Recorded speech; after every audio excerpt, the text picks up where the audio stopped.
정부가 전국에 내려진 현행 사회적 거리 두기 단계를 2주 더 연장하고 5명 이상 사적 모임 금지도 상견례 등 일부 예외를 제외하고는 그대로 유지하기로 했습니다.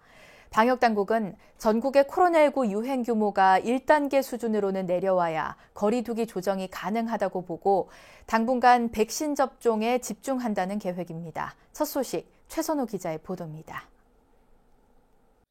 정부는 당초 백신 접종이 본격화하는 이번 달부터는 새로운 사회적 거리두기 개편안을 적용할 수 있다는 뜻을 내비쳤습니다. 하지만 코로나19 확산세가 여전히 꺾이지 않으면서 수도권에서는 현행 거리두기 2단계, 그 외의 지역에서는 1.5단계가 오는 28일까지 2주 더 연장됐습니다. 예방접종을 순조롭게 진행하고 4차 유행을 방지하기 위해서라도 현재의 거리두기와 방역 체계를 유지할 필요가 있다는 의견이 많았습니다. 문제는 역시 좀처럼 줄지 않는 확산세, 특히 수도권의 상황입니다.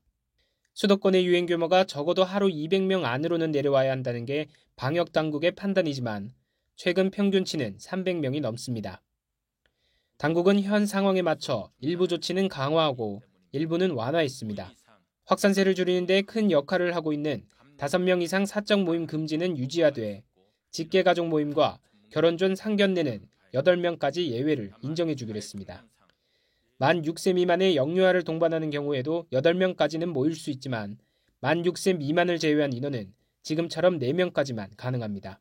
예를 들어 성인 5명에 6살 미만 영유아가 3명이라면 모임을 가질 수 없습니다. 정부는 방역 완화에 초점이 맞춰져 있는 개편안보다는 상반기에는 백신 접종에 집중하면서 집단 면역 형성에 속도를 높인다는 계획입니다. 전문가들도 대체로 현 상황에서 개편안 적용은 신중해야 한다는데 뜻을 같이 하고 있습니다. 국민들의 피로도를 고려하면 상황이 나빠졌을 때 거리두기를 강화하는 현재의 방식이 아니라 반대가 더 효율적이라는 의견도 나옵니다. 정부 당국은 이완시키려고 하지는 않고 있는데 네네. 시민들이 받아들일 때는 이완에 대한 측면으로 사람들이 이해를 하지 않을까 싶어서 그게 좀 걱정인 거죠.